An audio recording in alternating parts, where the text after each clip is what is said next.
sénégalais dañoo bëgg dund gi wàññeeku gaz bi ceeb bi diwlin bi suukar bi yeneen ak yeneen dañoo bëgg loolu wàññeeku bu ñu andilee projet de loi boo xam ne loolu dugaluñu ko ci projet de loi boobu dañ koy delloo Macky Sall ak gouvernement en seconde lecture ne ko kii duñ ko wote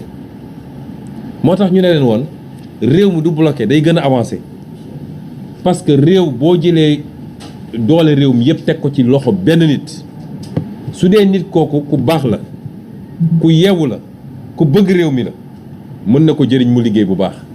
mais bu dee safaan ba la te ñun dañoo gëm ni loolu moom la ñu nekk ak président Macky Sall réew moomu ci guuta lay dëkk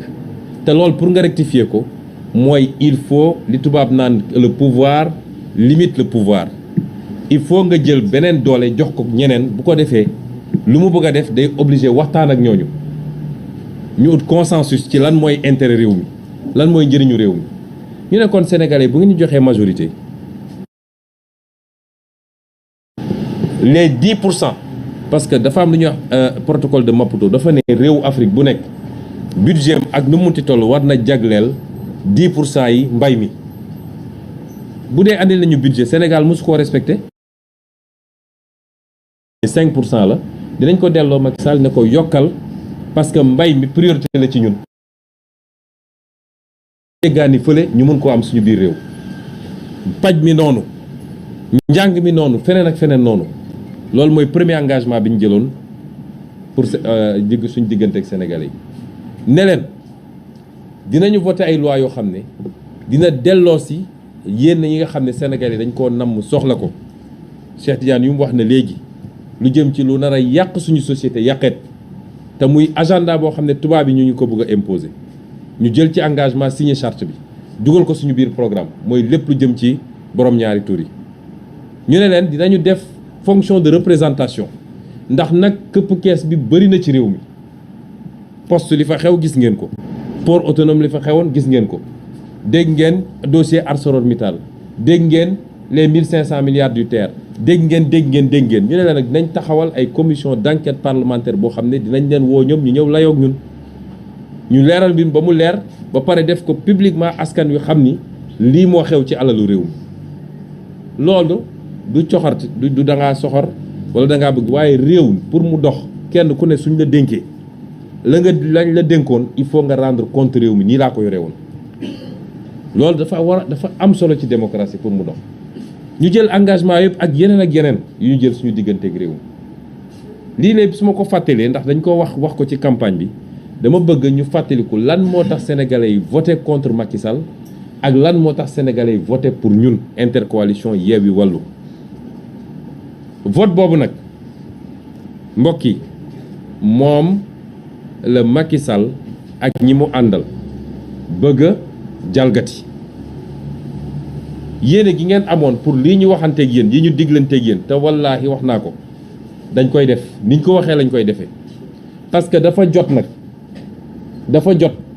ñu jubóole sénégalais yi ak politique dafa jot ñu fexe ba sénégalais gëm ni politicien war na mën a nekk nitu kaddu war na mën a nekk nit kuy def li mu wax war na mën a nekk nit koo xam ne réew mi rek moo ko ñor waaye duggul ngir alal li sénégalais yi sanctionné mooy benn type politicien ku ñëw ne opposant la ñu votel la jox la mandat maire nga wëlbatiku dem ne jaay naa ko Macky Sall ñu ko defoon ñëpp perte nañu bureau bu ñu voté sax dañ koo perte sénégalais yi dañoo am seen fulla kenn gënu leen yeewu loolu nag dafa jot ñu woon sénégalais yi ni loolu jeex na ci réew mi loolu la Macky Sall bëgg a confisquer moo tax duñ ko nangu te bugguñu xalaatuñuy sénégalais dinañ ko nangu fi mu ko bëgg a jaare Déthié Fall leeral na ko mooy li muy def fële ci Fuuta ñeenti département Podor Kanel Matam ak Ranérou foofu la ko bëgg a def ndax ma bëgg a leeral benn mbir nag mbir mi du affaire nett ko bandum nañu bàyyi wax yooyu waa Fuuta bu leen neexoo ñu voté 100% Macky Sall am nañu sañ-sañ bi ñun du gagné nañu Casamance gagné nañu Ndakaaru gagné nañu feneen ak feneen kenn ku ne am nga sañ-sañu voté ku la neex homme politique day am base. Sine mu ngay voteel Macky Sall boobu ba léegi Saloum mu ngay voteel Macky Sall boobu ba léegi Casamance mu ngay voteel Yewwi Bawol mu ngay voteel Wallu ak Yewwi où est le problème. kon buñ fi wax ay waxu nett ku bandum wala yu demee noonu ku ko wax tooñ nga nit ñi mais li gën a yéeme ci mbir mi mooy waa Fouta voté lu ñu Macky Sall ndax Déthié wax na ko léegi fépp foo xam ne vote bi jaar na yoon mooy administration signé na ñun suñuy représentant signé ñoom seen représentant signé am na ci bureau de vote yoo xam ne ñun ñoo ko gagné am yoo xam ne ñoom suñ ko gagné écart yu ndaw la ay 20 voix 25 voix kon le Fouta a tourné le dos à Macky Sall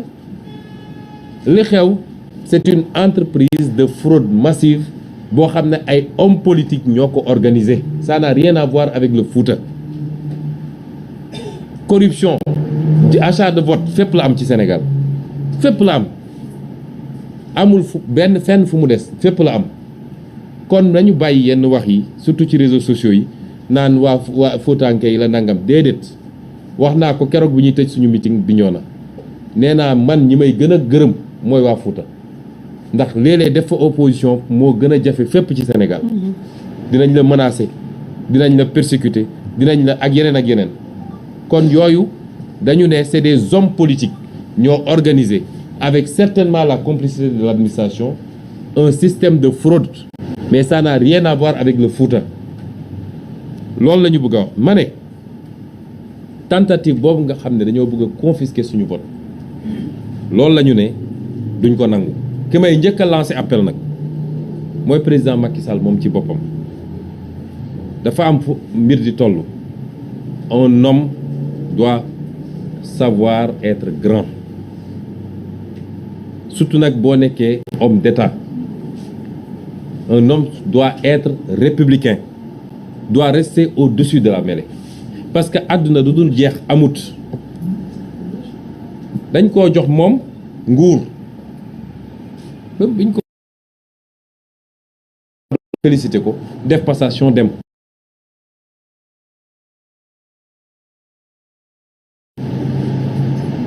li ci des mooy qu'il fasse preuve de dignité et de grandeur parce qu'il n'est jamais trop tard ñu bëri jàpp nañ ni il n'en est pas capable te acte yi mu posé boobu ba léegi fo loolu lay firndeel mais man jàpp naa ni il n'est jamais trop tard qu'il fasse preuve de dignité et de grandeur on sait ce qu'il vit et ce qu'il ressent parce que ñun ñëpp mus nañu dem élection ñàkk ko nee na da daan dem voté Fatick ñibbisi toog ba ngoon mu taal di dégg bàcc yi léegi bàcc yi bu dalee ci moom na ko muñ loolu mooy àdduna on ne peut pas gagner tout le temps du ci football du ci làmb du ci politique on ne peut pas gagner tout le temps boo doxee nag ba yàlla def mbir mi wëlbati ko bul yàq réew mi bu ko taal il faut faire preuve de grandeur parce que moom tey li mu war a xool mooy nu muy def ba yeggali ci jàmm waxoon nañ ko fii après les événements de mars dama ne woon du ñu dox vers le palais ñun ñoo wax xale yi ne leen dellu leen seeni kër ñu ne woon dañ koy accompagner mu yeggali mandaam ci nu mu gën a rafete loolu na koy bàyyi xel tout le temps doonul réew mi moomu ko jënd ko te gënul benn sénégalais ci 17 millions de sénégalais yàlla tànn ko ci moom jox ko mu mun a def ñaari mandat 12 ans ci bopp réew mi ñaata sénégalais ñooy mun a def un mandat dans ce pays ñun ñi fi toog nii ñaata nit amul kenn ci ñun ku am garantie dina mus a nekk président de la république loolu mbirum yàlla la kon bu ko yàlla defalee loolu sénégalais yi deselatuñ ko dara moom na fexe ba rafetal mbir mi ci ni muy demee waaye ci loolu muy def it ñuy wax waa justice sénégalaise parce que moment yi ñuy toll nii responsabilité justice daf ci kaw daf ci rëy trop dama wax sànq bi ñuy waxtaan ak ñoom Déthié Fall dama leen ne gis nga magistrat bi toog fii naan day jël décision créer benn atmosphère de solennité bëgg a gëmloo nit ñi non fii c'est la justice c'est pas la politique ba pare di jël décision boo xam ne décision politique la na xam ni ñun li ñu daj ci mbir mi ñun ñoo sumb politique ñun ñoo joxe suñu caution ñun ñoo def suñu investiture ñun ñoo dem defi campagne dans des conditions extrêmement difficiles ñun ñoo woo Sénégalais yi ni leen gën leen voter ils n'ont qu'à nous respecter